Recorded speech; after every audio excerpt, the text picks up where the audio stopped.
नमो अरिहंताणं नमो सिद्धाणं नमो आयरीयाणं नमो वज्रायणं नमो लोहे सव्यसाहूनम् एष सुरासुरमणुषं वन्दितं धोदघायिकं ममलं प्रणमामि वर्धमानं तीर्थं धम्मस्य कर्तारम्।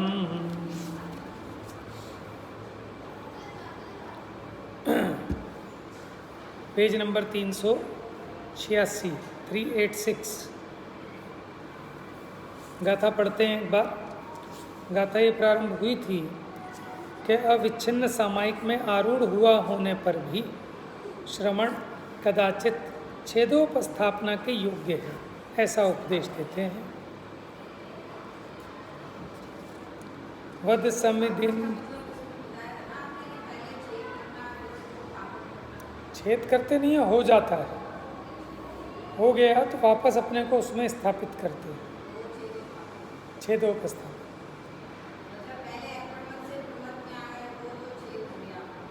हाँ हाँ हाँ। वद समिदिंदिय रोधो लोचा वत्सय मचेल मणहाणम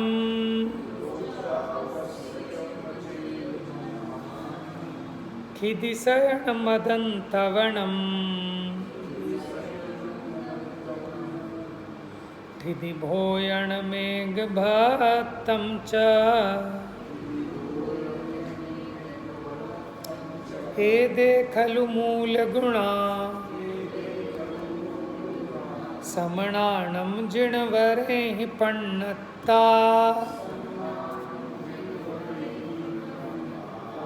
ते सुपमत्तो समणो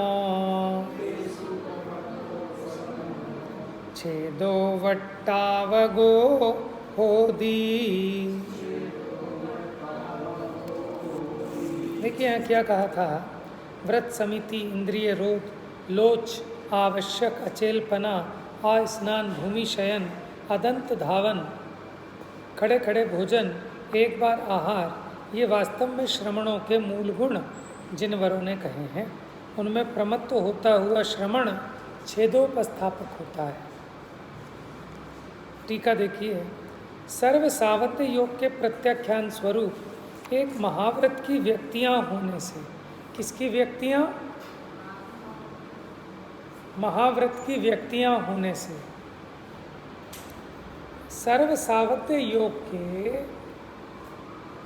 सावत्य योग बताया था ना, जीवों की हिंसा होती है जिसमें, तो सावत्य योग के प्रत्याख्यान स्वरूप, प्रत्याख्यान का मतलब क्या होता है?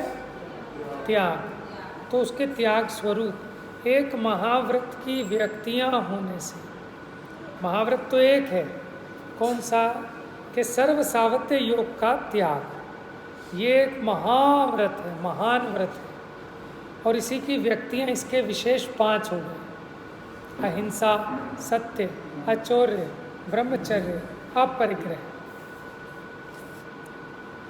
और उसकी परिकर 5 समितियां, 5 प्रकार का इंद्रिय रोध, लोच यानी केशलोच, 6 प्रकार के आवश्यक, अचेलकपना यानी वस्त्र रहितपना, स्नान, भूमि शयन, अदंत धावन, खड़े खड़े भोजन और एक बार आहार, ये 28 निर्विकल्प सामायिक संयम के विकल्प होने से, विकल्प माने भेद होने से, श्रवणों के मूल गुण ही है। ये श्रवणों के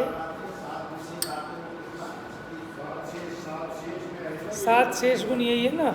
जिनके नौन न दंत धोवन, लेश अंबर आवरण, भूमाहि पिछली रयणि में कछु शयन एकासन कर, एक बार दिन में ले आहार खड़े अलप निज पान में, कचलोच करत न डरत परिशह सो।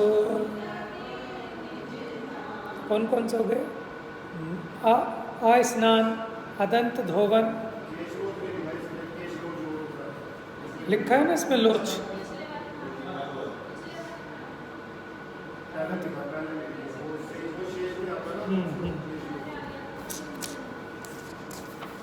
चलिए, जब श्रमण निर्विकल्प सामायिक संयम में आरूढ़ता के कारण जिसमें विकल्पों का अभ्यास नहीं है, ऐसी दशा में से च्युत होता है। देखो, निर्विकल्प सामायिक संयम में है, अब वहां से जब च्युत होगा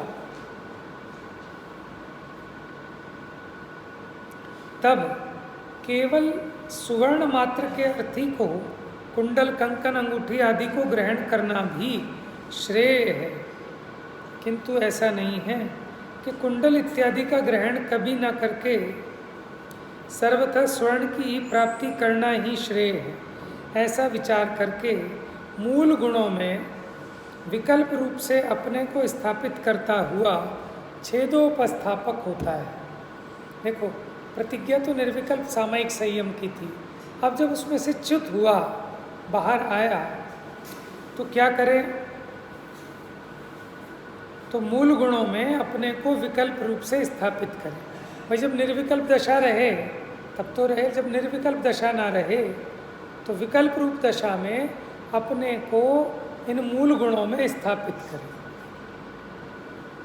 क्यों? उदाहरण दिया, जैसे चाहिए तो सोना ही चाहिए, स्वर्ण ही श्रेयस्कर है।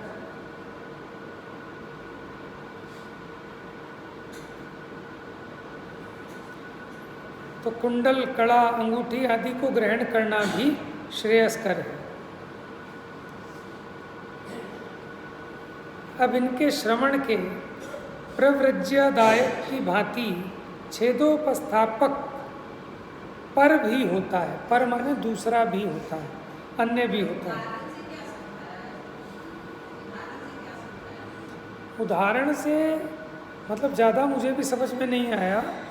उदाहरण से वो ये कहना चाह रहे हैं कि वो चीज़ तो श्रेष्ठ है ही, लेकिन जब अगर वो ना हो तो उसके विकल्प भी श्रेष्ठ हैं। एक है निर्विकल्प, एक है विकल्प दशा। तो निर्विकल्प तो है ही श्रेष्ठ, लेकिन जब निर्विकल्पता ना हो तो विकल्पों से काम चला लो।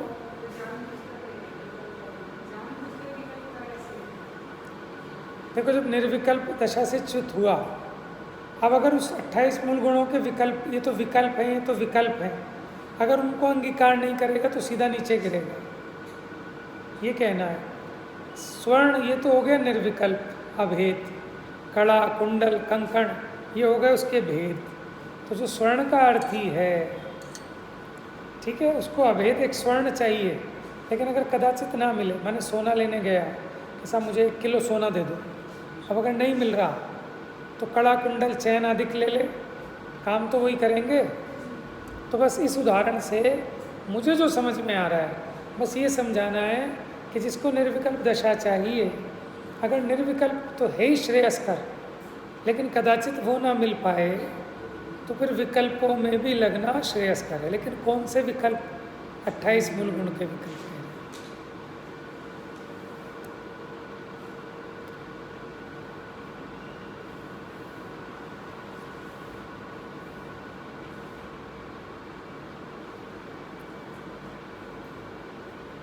देखिए, अब यहाँ 2 प्रकार के आचार्य के भेद कर रहे हैं।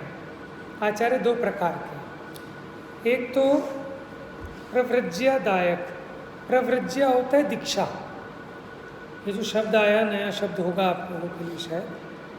प्रव्रज्य इसका मतलब है दीक्षा। तो एक तो आचार्य होते दीक्षा देने वाले, और उन्हीं की भांति एक छेदोपस्थापक पर भी होता है। माने दूसरे आचार्य कैसे होते हैं कि छेदोपस्थापक आचार्य, जिनको हम निर्यापक आचार्य भी कहते हैं। क्या कहते हैं? एक तो दीक्षा देने वाले आचार्य और एक निर्यापक आचार्य। तो दीक्षा देने वालों ने दीक्षा दे दी, लेकिन वो आपको फॉलो नहीं करेंगे बार बार। उन्होंने एडमिशन दे दिया है ना, एडमिशन होने के बाद अब एक दूसरे आचार्य जो निर्यापक आचार्य हो सकते हैं कि वो आपको फॉलो करेंगे। भैया ये अपराध हो रहा है तुम पर, ऐसे नहीं ऐसे करो, आप शुद्धि करो, ये करो, है ना। चलिए देखते हैं, गाथा पढ़ें।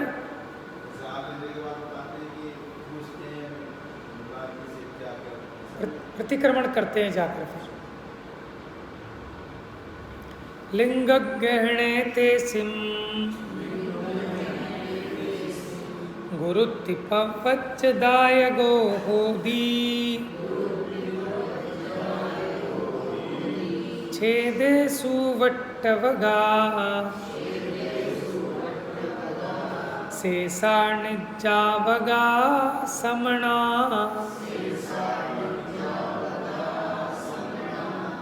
क्या कहते हैं? लिंग ग्रहण के समय, लिंग ग्रहण माने मुनि लिंग ग्रहण करते समय जो प्रव्रज्यदायक हैं माने दीक्षा देने वाले हैं, वह उनके गुरु हैं, और जो छेदद्वय में उपस्थापक हैं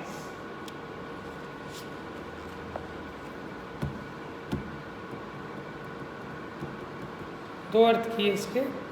एक तो जो भेदों में स्थापित करते हैं वो छेद है, दूसरा जो संयम में छेद होने पर पुनः स्थापित करते हैं। इसके दो प्रकार से अर्थ किए, एक तो जो छेद में स्थापित करते हैं और दूसरा जो संयम में छेद होने पर वापस संयम में स्थापित करते हैं।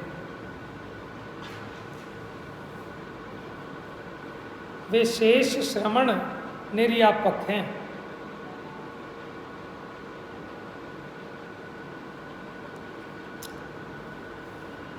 देखो, संयम में जो मूल गुण रूप भेद कहे, विकल्प कहा था ना उसको, वो भी छेद है। ये जीव को विकल्प आए मूल गुण पालने का, ये भी छेद है, क्योंकि छठे गुण स्थान में आएगा ये विकल्प, सातवें में नहीं। एक तो ये भी छेद है, और दूसरा छेद क्या है? दोष को भी छेद कहा है, माने कोई दोष लगे उसको भी छेद कहते हैं। चलिए देखिए, जो आचार्य लिंग ग्रहण के समय निर्विकल्प सामायिक संयम के प्रतिपादक होने से प्रवृत्तिदायक है, वो क्या दीक्षा दिलाते हैं कि मैं निर्विकल्प संयम को अंगीकार करता हूँ, वे गुरु हैं।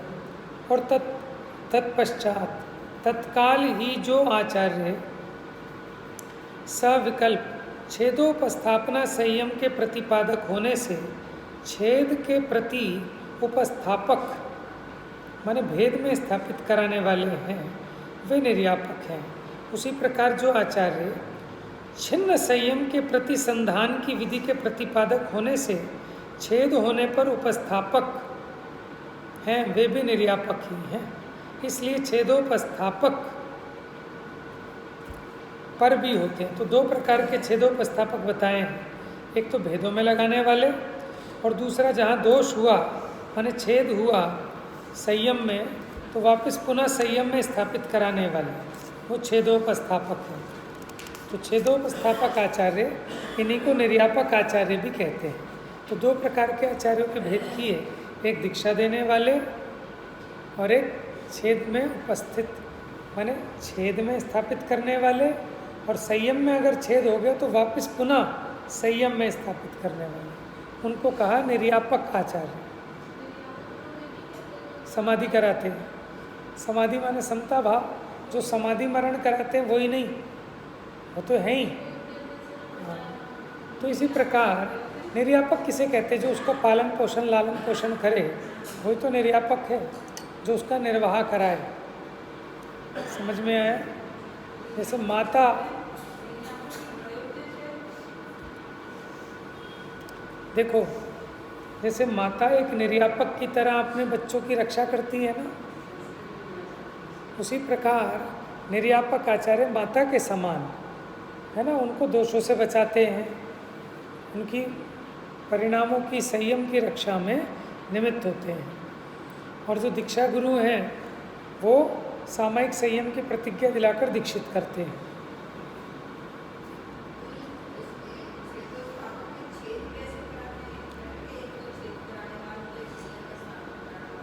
एक तो छेद में स्थापित कराने वाले, छेद किसको कहा? विकल्प में 28 मूल गुण।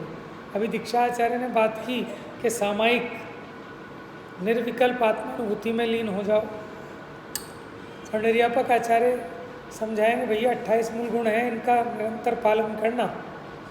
तो छेद हो गया ना, निर्विकल्प संयम से सविकल्प में आ गया। चलिए अब छिन्न संयम के प्रति संधान की विधि का उपदेश देते हैं।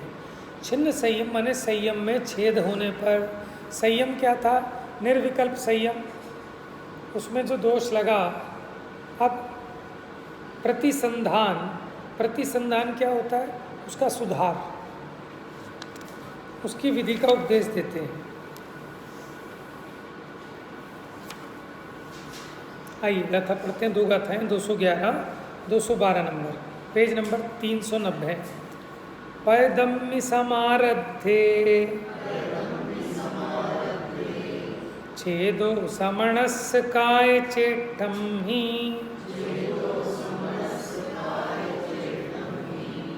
जायदि जदि तस्य पुनो आलोयण पुव्या किरिया छेदुवजुत्तो समणो समणम व्यवहारिणं जिणमदं हि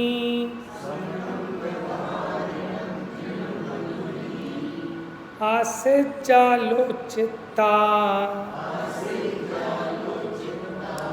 उवदिट्ठं तेन कायवम्।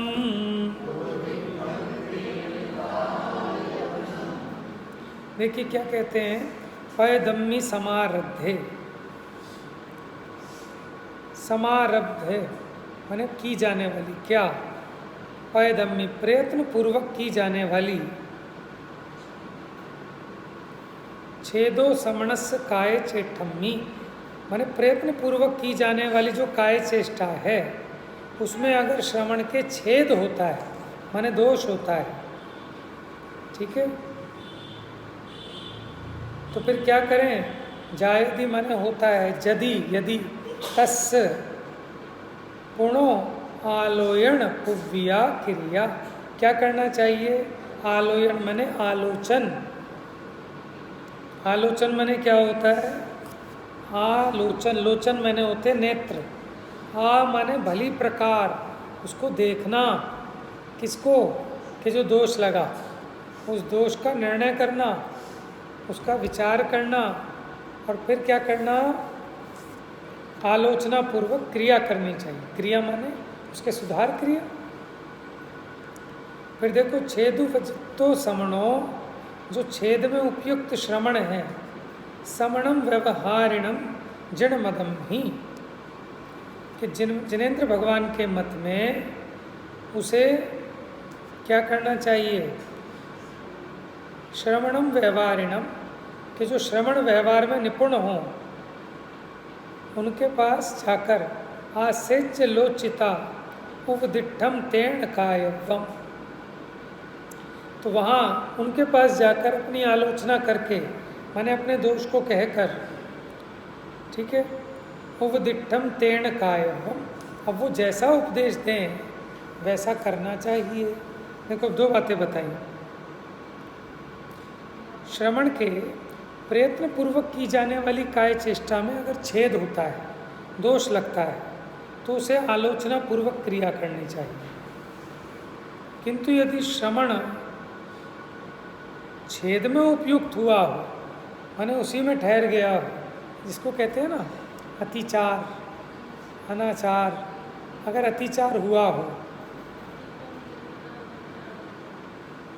अतिचार लगा हो, तो स्वयं ही आलोचना करके उस दोष को दूर कर ले। और अगर अनाचार हुआ हो तो फिर गुरु के समीप जाकर अपना दोष बताकर, ठीक है, क्या करे?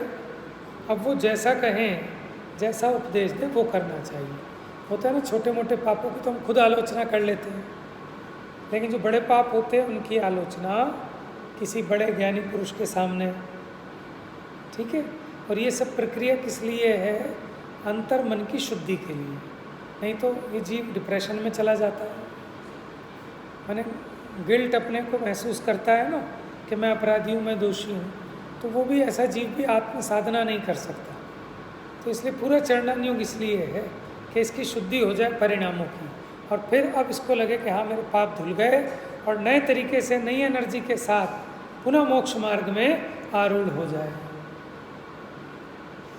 सारा का सारा मनोविज्ञान है इसके पीछे, ये जितना भी है ना प्रतिक्रमण विधि, आलोचना विधि, इसके पीछे बहुत बड़ा मनोविज्ञान है। जीव के मन की शुद्धि हो जाती है। समझ में आया? जैसे हमसे कोई अपराध बना, जब तक हम किसी को कहते हैं ना तो अंदर अंदर अंदर अंदर हम अपने से कुड़ते रहते हैं कि मैंने बहुत अपराध किया, मैंने बहुत अपराध किया। लेकिन अब किसी को बता दें तो उसको कहकर अपना जी हल्का हो जाता है। ठीक है ना? ऐसे गुरु के समक्ष कहकर और उनके द्वारा जो भी प्रायश्चित दिया जाए उसको कर कर इसके मन की शुद्धि हो जाती है। मन की शुद्धि बहुत बड़ी चीज़ है।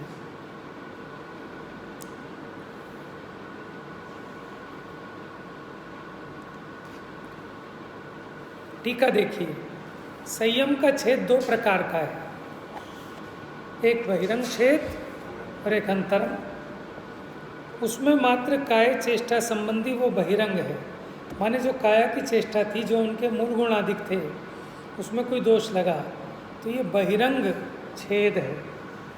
समझ गए? और उपयोग संबंधी जो दोष लगा वो अंतरंग है। समझ में आया? इसका मतलब मोटा मोटी ये कह सकते हैं कि काया की चेष्टा संबंधी वो बहिरंग, और अपने उपयोग संबंधी, उपयोग की जो असावधानी हुई वो अंतरंग छेद। देखो, आप भगवान की पूजा कर रहे हैं, दो प्रकार के छेद हो सकते हैं पूजा में। कौन कौन से? एक तो बहिरंग, एक अंतरंग। माने आपने दीप की जगह धूप चढ़ा दिया, जल की जगह चंदन, ये कौन सा छेद हुआ? अंतरंग है कि बहिरंग है? बहिरंग है। और आपका मन दुकान पे चला गया पूजा करते करते, ये अंतरंग छेद हो गया। बात समझ में आ गई? अच्छा, और आगे चलते हैं। जिनके बहिरंग छेद है उनके अंतरंग छेद तो है ही। कदाचित ऐसा हो सकता है कि अंतरंग छेद हो लेकिन बहिरंग छेद ना हो। दीप पे दीप, धूप पे धूप, अक्षत पे अक्षत चढ़ता रहे, लेकिन दुकान का सारा माल बेच लो आप अंदर ही अंदर, है ना? चलिए, तो अब बताओ बहिरंग क्या है? काय चेष्टा संबंधी बहिरंग है और उपयोग संबंधी वो अंतरंग छेद है। उसमें यदि भली भांति उपर्युक्त श्रवण के प्रयत्नकृत काय चेष्टा का कथनचित बहिरंग छेद होता है, माने प्रयत्न करते करते भी कुछ काय चेष्टा में दोष लगता है, तो वह सर्वथा अंतरंग छेद से रहित है। हाँ, देखो वो क्या कह रहे हैं कि कदाचित बाहर में चूक हो जाए लेकिन अंदर का मामला सही हो, तो उसमें क्या करना? आलोचना पूर्वक क्रिया से उसका प्रतिकार हो जाता है। किंतु यदि वही श्रवण उपयोग संबंधी छेद होने से साक्षात छेद में ही उपयुक्त होता है, मन उसी चीज में लग गया, तो जिनोक्त व्यवहार विधि में कुशल श्रवण के आश्रय से, ये बड़ी इंपॉर्टेंट बात है। जिस मर्जी मुनि के पास जाके आलोचना नहीं होती, जिस मर्जी ज्ञानी के पास जाके आलोचना नहीं होती, कि किसके पास? व्यवहार विधि में कुशल। लेकिन कैसी व्यवहार विधि में? आगमोक्त। इम्पोर्टेंट बात है, जैसी आगम में बताई, अपनी मर्जी से ही नहीं, आगम के अनुसार जो व्यवहार विधि में कुशल श्रवण हो उनके पास जाकर प्रतिक्रमण करना। क्यों? कि वो कुशल हैं, वो जानते हैं कि बुजुर्ग है, ठीक है, तो इससे ज़्यादा श्रम नहीं करवाना, इसको धूप में खड़ा नहीं कराना, बेचारा लुढ़क जाएगा, मर जाएगा, और जवान है तो उसे कठोर तप भी कराया जा सकता है, कठोर प्रायश्चित भी दिया जा सकता है। बात समझ। गर्मी के दिन हैं, निर्जला उपवास कह दिया तो पित्त भड़क जाएगा तो और प्रॉब्लम बढ़ जाएगी। तो इतनी तो विवेक और विज्ञान होना चाहिए ना कि कब किसको क्या दंड देना। एक कुशल अध्यापक इस विधि में एक्सपर्ट होता है, तभी वो बच्चों का सुधार कर पाता है, तभी बच्चे उसको लाइक करते हैं ऐसे टीचर को, क्योंकि उसको पनिशमेंट देने की भी तमीज़ है। एक बच्चा जिसको आप आंखें दिखा दो तो ही उसका पेशाब निकल जाए और उस बच्चे के रैपट मार दे, सोचो उसका क्या होगा। इतना तो विवेक चाहिए ना। और जिसके 4 डंडे पड़ने थे उसे तुम सिर्फ आंखें दिखा के समझाना चाह रहे हो, तो कैसे सुधरेगा। तो कितना ज़बरदस्त व्यवहार में निपुणता चाहिए कि किसको कौन सा दंड देना। अधिक दे दिया तो बच्चा भाग जाएगा, कम दिया तो नहीं सुधरेगा। तो बड़ा बैलेंस चाहिए पनिशमेंट देने में भी कि किस अपराध की क्या सज़ा देनी। लेकिन द्रव्य क्षेत्र काल भाव देखकर, उसकी उम्र देखकर, उसका तप देखकर, उसका उत्साह देखकर, समझ में उत्साह ही नहीं है और तुम कह दो 4 उपवास कर, भाड़ में जा, मैं तो एक भी नहीं करूँगा। आप समझ में आया ना। बच्चे को हमने पनिशमेंट दिया, आज तू 4 घंटे आएगा मंदिर में। अब क्या होगा कि एक दिन तो मार कूट के बैठा लोगे, जो इतना भी उसका राग था ना वो भी ख़त्म हो जाएगा। बात समझ में है। हमने आपको बुलाया आधे घंटे के लिए, और हम 1 घंटा आपको लेके बैठ जाएं ज़बरदस्ती, क्या होगा। समझ में आया। 5-10 मिनट तो चल जाएंगे तो पनिशमेंट हो जाएगा, और फिर 1 लिमिट तक ही आप लिहाज करोगे, और फिर 10 से भी ऊपर हो जाएंगे तो आप उठ के संभालो अपनी धर्मशाला, हम तो चले। समझ में आया। कसाय बन जाएगी भयंकर। देखो जिसके हल्की कसाय बनेगी वो घर जाके बोलेगा घरवाली को कि पंडित जी को अकल तो है नहीं, समय सार पढ़ा रहे हैं, समय की कदर नहीं है। भाई दूसरे आदमी को 10 काम होते हैं, कौन आदमी कहाँ से थका आ रहा है, घर जाना है, ये 100 काम है, तुम्हारी तरह थोड़ी ही खाली। अच्छा, किसी को तीव्र कसाय होगी वो गेट के बाहर जाके कहने लगेगा, और किसी को और भयंकर तीव्र कसाय होगी यहीं जोर से बंद करेगा ऐसे और उठ के चल देगा। और किसी को और भयंकर कसाय होगी कि हम बंधुआ मजदूर हैं क्या तुम्हारे। देखो कसाय कसाय का फर्क है। मैं अपनी बात थोड़ी कर रहा हूँ।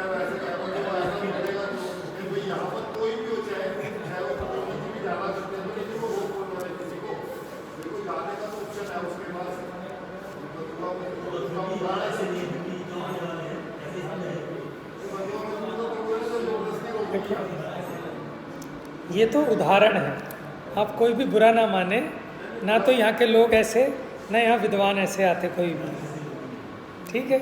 लेकिन हम तो एक उदाहरण दे रहे हैं आपको, ठीक है। उत्साह की बात कर रहे हैं ना कि सबकी अपनी अलग अलग कषाय होती और 100 तरह के जीव होते हैं। मैं एक जगह प्रवचन करने गया और प्रवचन का टाइम था 8 से 8:45। 8:45 के बाद रंगारंग प्रोग्राम होना था, 10 लक्षण का समय था। 8:45 बजे नहीं, मैंने मेरा विषय समाप्त नहीं हो रहा था, मैं और ऐसे घड़ियाँ दिखानी चालू कर दी, पीछे से शोर शराबा करना चालू कर दिया। हाँ, माने जिन्होंने प्रस्तुति करनी है उन्होंने नहीं, वो जो आए हुए हैं देखने वाले। क्यों कि सामान्य लोगों को प्रवचन तो लगता है तो फालतू की चीज़ है। हम भी जब छोटे थे, मानो कहीं कुछ प्रोग्राम है तो हम सोचते थे पंडित जी का प्रवचन खत्म हो गया क्या, चलो अब चलते हैं। हाँ,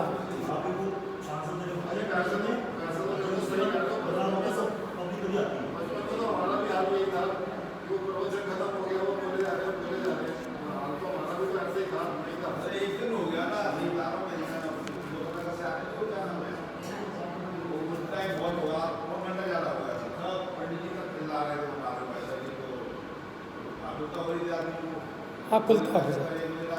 क्यों, उसका रीज़न क्या है कि हर एक व्यक्ति का उपयोग अलग अलग है, हर एक व्यक्ति का उत्साह अलग है, हर व्यक्ति की सामर्थ्य अलग है, सब एक जैसे नहीं हो सकते। यही मुनिराज इसका अवलोकन करके उसके हिसाब से दंड देते हैं, नहीं तो बेचारा वो मुनि धर्म के प्रति उसको निरादर आ जाएगा, कहेगा तो मैं गलत फंस गया। समझ में आया? तो इसलिए बहुत व्यवहार कुशलता चाहिए आचार्य को कि किसको कितना प्रायश्चित देना। ठीक है। वो हमारे स्कूल में होता था ना, वो वचन देते थे, वो नीचे बैठा देते थे, वो नीचे सारे बच्चे लड़ाई कर रहे होते थे। हम भी ऐसे ही करते थे। क्योंकि वो प्रेयर में पहले क्या होती थी, प्रार्थना होती थी ना, जब गए प्रार्थना हो रही है, अब प्रार्थना तो हो गई, ऊपर से धूप पड़ रही है और वो अपना लेक्चर दे रहे हैं। उसके बाद ना उसमें यही होता था, तो ताली बजानी है, तो फटाफट ताली बजे, हम ऐसे गाली बकते थे, है ना। तो ऐसे ही है, लेकिन वो तो अज्ञानी है। यहाँ जो जीव आया वो तो अपनी मर्जी से आया है, वहाँ तो ज़बरदस्ती फंसा है वो, प्रेयर में बैठना ही बैठना है, यहाँ तो अपनी मर्जी से आया है। खैर, ये तो उदाहरण था सारा। हमें सिद्धांत क्या बताना है कि जो ऐसे आगमोक्त व्यवहार विधि में जो कुशल हों, ऐसे श्रमण के पास जाकर अपने दोषों की आलोचना करना, प्रायश्चित करना। क्योंकि अगर जो इसमें एक्सपर्ट नहीं है उसके पास चले गए तो फिर बेड़ा गर्क हो जाएगा। है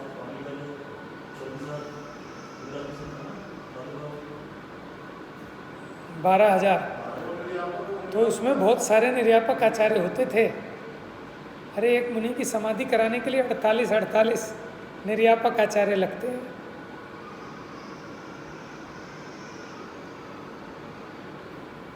और देखो, ये जो प्रायश्चित शास्त्र होता है ना, ये हर किसी को नहीं पढ़ाया जाता। क्या कह रहे हैं? ये जो प्रायश्चित शास्त्र है ये हर किसी को नहीं पढ़ाया जाता, सिर्फ आचार्य को ही पढ़ाया जाता है। क्यों? क्योंकि उनकी उतनी सामर्थ्य है, नहीं तो कोई नीचे वाला पढ़ के उसका मिसयूज़ करेगा। बात समझ में आई?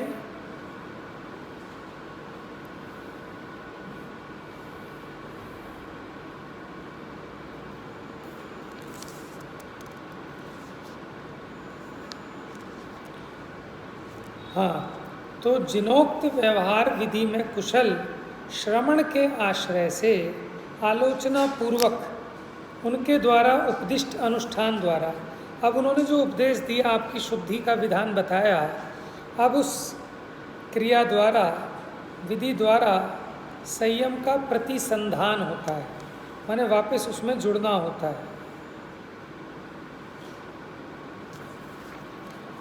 भावार्थ, यदि मुनि के स्वस्थ भाव लक्षण प्रयत्न सहित की जाने वाली अशन, शयन, गमनादिक शारीरिक चेष्टा संबंधी छेद होता है। स्वस्थ भाव क्या होता है? स्व में स्थित भाव, वो है स्वस्थ भाव, यानी परिणामों में मलिनता नहीं आई, परिणाम स्वस्थ हैं। ठीक है। तो ऐसे प्रयत्न सहित की जाने वाली अशन, शयन, गमनादिक शारीरिक चेष्टा संबंधी छेद होता है, तो उस तपोधन के स्वस्थ भाव की बहिरंग सहकारी कारणभूत प्रतिक्रमण स्वरूप आलोचना पूर्वक क्रिया से ही उसका प्रतिकार प्रायश्चित हो जाता है, क्योंकि वह स्वस्थ भाव से चलित नहीं हुआ। स्वस्थ भाव माने अपने स्वरूप का संचेतन से च्युत नहीं हुआ, इसलिए स्वयं की आलोचना से काम हो जाएगा।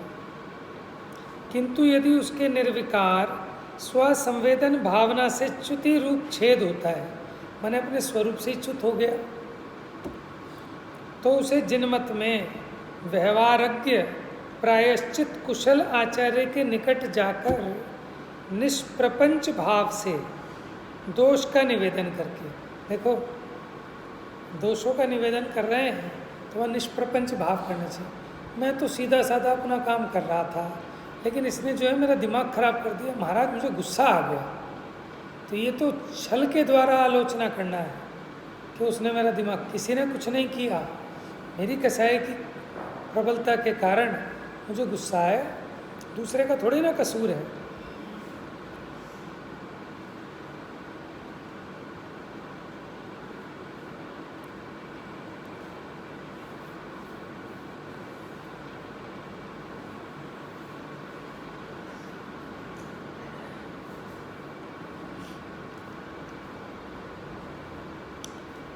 हाँ, किंतु यदि उसके निर्विकार स्वसंवेदन भावना से च्युति स्वरूप छेद होता है तो उसे जिनमत में व्यवहारज्ञ प्रायश्चित कुशल आचार्य के निकट जाकर निष्प्रपंच भाव से दोष का निवेदन करके वे आचार्य निर्विकार स्वसंवेदन भावना के अनुकूल जो कुछ भी प्रायश्चित उपदेश करें वो करना चाहिए। घर में भी बच्चे से छोटी मोटी गलती हो जाती है, ठीक है, लेकिन मन सही है, तन संबंधी कोई गड़बड़ हो गई तो स्वयं में अपना अपराध समझकर सुधार कर लेता है। लेकिन अगर मन संबंधी भी गड़बड़ हो जाए तो उसको ज़रूरत है कि मम्मी पापा से डिस्कस करे, गुरुजनों से डिस्कस करे। समझ में आया? तो बड़ा दोष होने पर वो गुरु के निकट जाकर ही उसका प्रायश्चित करे, ठीक है। और अगर स्वरूप वाला जो अंतरंग छेद नहीं हुआ तो स्वयं भी कर सकता है, और अगर अंतरंग छेद हो गया तो फिर निर्यापक आचार्य के पास जाकर, जो प्रायश्चित विधि के जानकार हों, ऐसे कुशल श्रमण के पास जाकर अपना दोष कहे और उस दोष के निवारण के लिए वो जो भी उपदेश दें उस रूप परिणमन करे तो रोग मिटेगा। देखो, जैसे अपने को भी छोटे मोटी बीमारियां होती हैं ना, रोज़ रोज़ कुछ ना कुछ, कभी खांसी हो गया, कभी जुकाम हो गया, कभी सिर दर्द हो गया, इसके लिए डॉक्टर के पास जाते हो क्या? क्योंकि अपने को पता है भी स्वास्थ्य ठीक है, बिगड़ा नहीं है, सब बाहर का प्रभाव है, पॉल्यूशन का, इसका उसका। लेकिन जब अंदर कुछ ज़्यादा बिगाड़ हो जाए, भले शरीर सही दिखे लेकिन अंदर ज़्यादा बिगाड़ हो जाए, तब फिर हम कंसल्ट करते हैं बढ़िया वैद्य से। और खाली कंसल्ट नहीं करते, वो जो उपाय बताता है उस उपाय का अनुपालन करते हैं तो फिर रोग मिटकर निरोग दशा हो जाती है। बात समझ में आ रही? तो वही चर्चा यहाँ कही है, ठीक है। शेष चर्चा अब अगली गाथा कल प्रारंभ करेंगे।